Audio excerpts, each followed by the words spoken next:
नमस्कार, झारखंड देख रहे हैं आप। आपके साथ मैं हूं शिप्रा झा। कोडरमा के खूबसूरत पंचखेरो डैम ने 8 जिंदगियां ली। दर्दनाक नाव हादसे ने कई घरों के चिराग बुझा दिए। एनडीआरएफ की ओर से चलाए गए रेस्क्यू ऑपरेशन में किसी को बचाया नहीं जा सका, बल्कि पानी में डूबे 8 में से 6 लोगों के शव निकाल लिए गए हैं। पंचखेरो डैम बना मौत का डैम। हादसे ने बुझाए कई घरों के चिराग। एनडीआरएफ के रेस्क्यू ऑपरेशन से टूटी उम्मीदें। पानी से लबालब पंचखेरो डैम में एनडीआरएफ की बोट दिन भर दौड़ती भागती रही और डैम के किनारे जुटी भीड़ उम्मीद के साथ डटी रही। लेकिन जैसे जैसे शाम ढलती गई, वैसे वैसे हर एक उम्मीद टूटती चली गई। डैम का चक्कर लगाकर जब भी एनडीआरएफ की बोट किनारे की ओर लौटती, किसी अपने का शव देखकर परिजनों की चीख पुकार मच जाती। मौत का डैम बन चुके पंचखेरो डैम ने कई परिवारों के चिराग को बुझा दिया। कई मां से उनके बेटे छीन लिए तो कई महिलाओं का सुहाग उजाड़ दिया। सुबह से चल रहा रेस्क्यू ऑपरेशन कई घंटे तक लगातार चलता रहा, पर सिवाय दुख और दर्द के कुछ भी हासिल नहीं हुआ। पंचखेरो डैम की प्राकृतिक सुंदरता कभी सैलानियों को लुभाती थी, लेकिन दर्दनाक नाव हादसे ने पंचखेरो की सुंदरता पर बदनुमा दाग लगा दिया। नाव के साथ डूबी 8 जिंदगियों ने उनके परिवारों को हमेशा के लिए गम के सागर में डुबो दिया।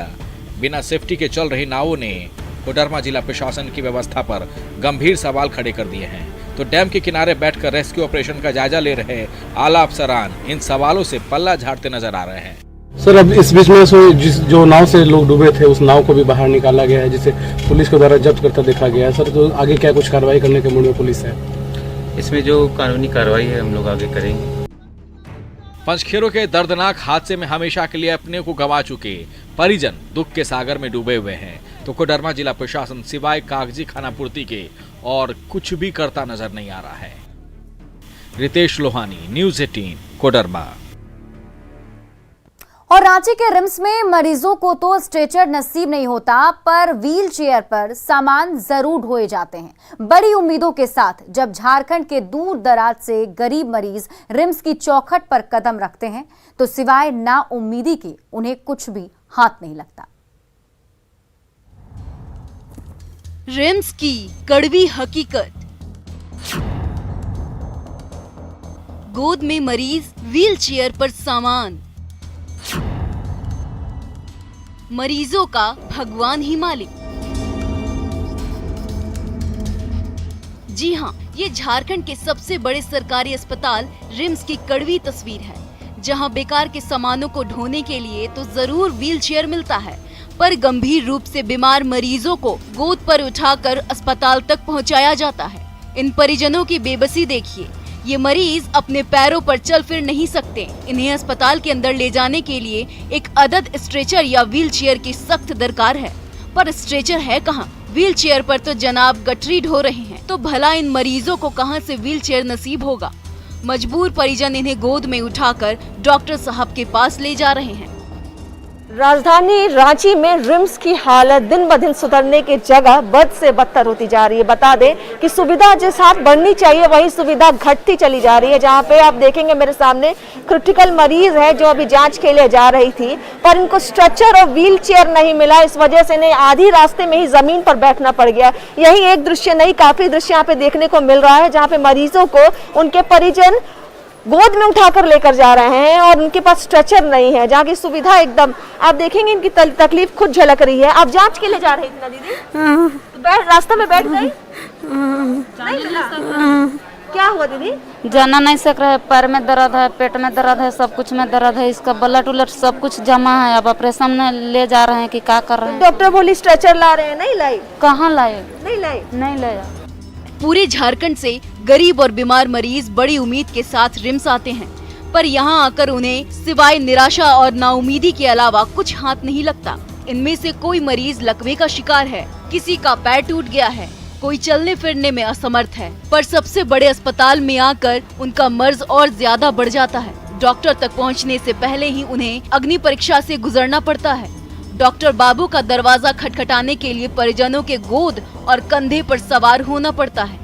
परिजन लाचार हों तो भगवान ही एकमात्र सहारा है। यही हालत है यहाँ पर। परिजन खुद परेशान, उनको खुद समझ नहीं आ रहा कि क्या करना है। ऐसे में सुविधा जो है उनको नहीं मिल पाती है और इस हालत में कई मरीज जो हैं काफ़ी ज़्यादा संघर्ष करते हैं और अपने जो बीमारी है, पीड़ा है, उससे कई ज़्यादा सुविधा ना होने के वजह से परेशान नजर आते हैं। रूपाली त्रिपाठी, न्यूज़ 18, रांची।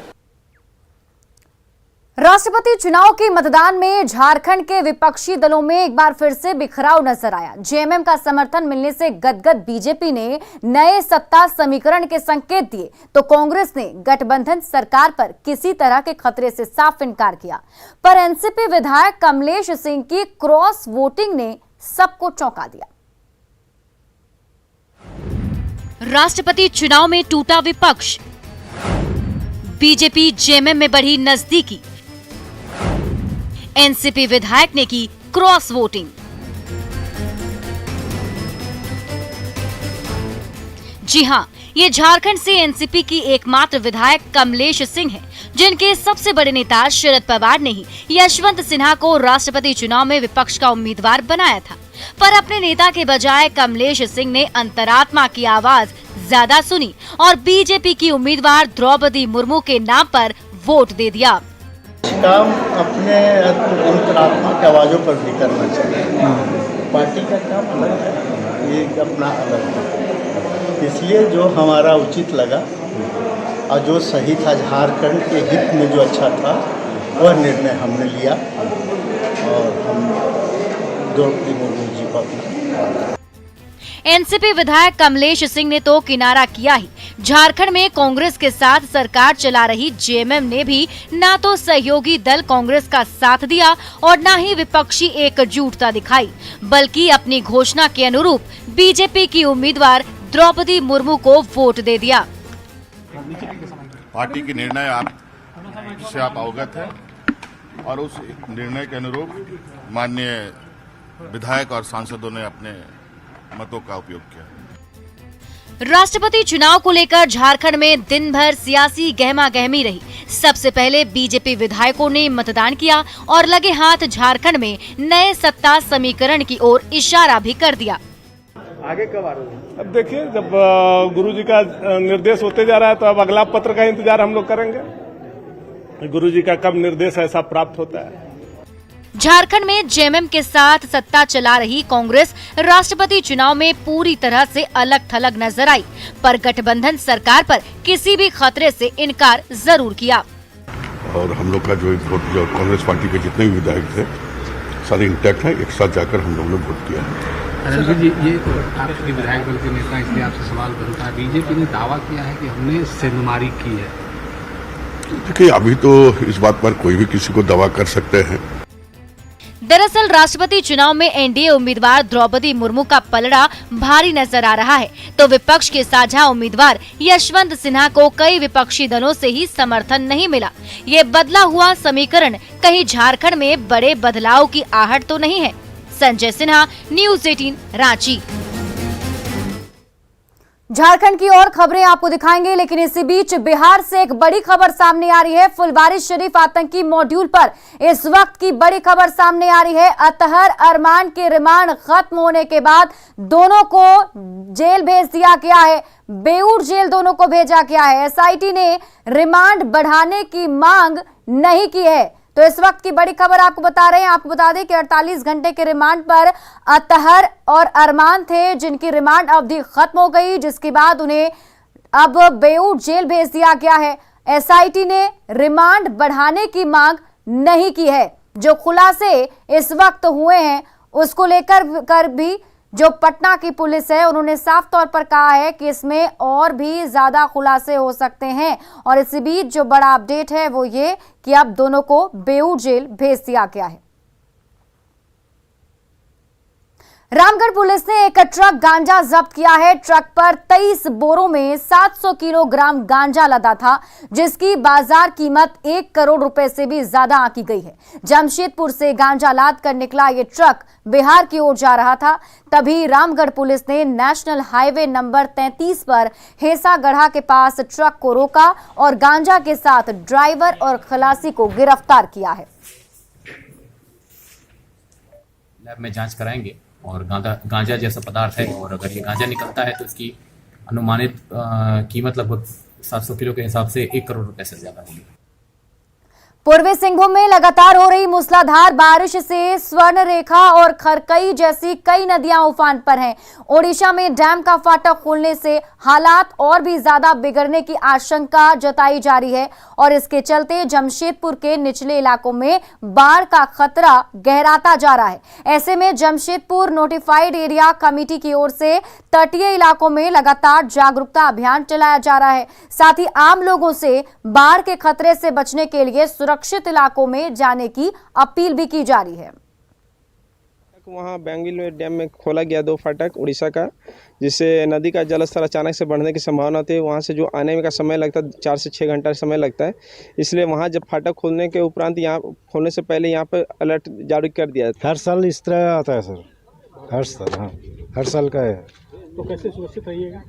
सुरक्षित रहेंगे, सुरक्षित जगह में जाना होगा सर। नदी किनारे रहने में तो सुरक्षित नहीं रहेंगे, नदी किनारे से तो हटना होगा।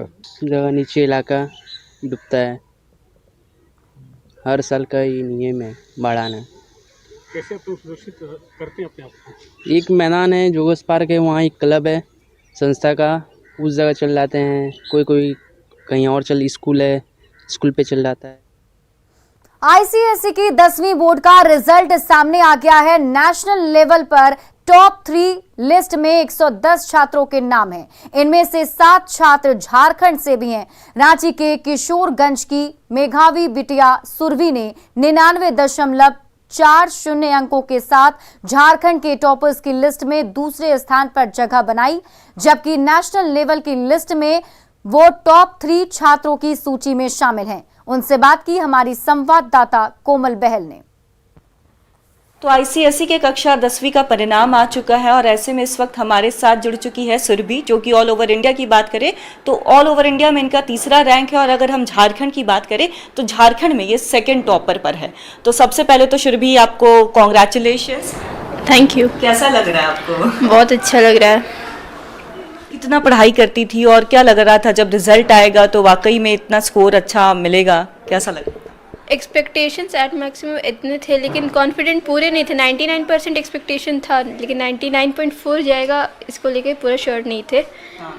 पढ़ाई बेसिकली स्कूल पे बेस्ड रहा है, स्कूल टीचर्स का बहुत सब योगदान रहा है। आईसीएसई के स्टूडेंट्स को लैंग्वेज पेपर पे कंसंट्रेट करना चाहिए, जनरली वो लोग इग्नोर कर देते हैं इसे। तो इंग्लिश वो लोग स्ट्रॉन्ग करेंगे तो उन लोगों का परसेंटेज अपने आप इंक्रीज होगा। कोचिंग के लिए तो उसने कहा कि नहीं कोचिंग नहीं करना है मुझे, मैं अपने से कर लूँगी बिना कोचिंग का। हाँ, तो इसका सारा क्रेडिट मेरे अनुसार तो मेरा कुछ नहीं है, जो क्रेडिट है सिर्फ सुरभि का है। टॉपर का खिताब जो है इन्होंने अपने नाम किया है और साथ ही साथ इनकी यही टिप्स है कि जो आईसीएसई के बच्चे हैं वो ज़्यादा से ज़्यादा लैंग्वेज पर फोकस करें, तब जा करके उनका अच्छा परिणाम आ सकता है। कोमल बहल, न्यूज़ 18 रांची। और अब बात करते हैं सावन की पहली सोमवारी की।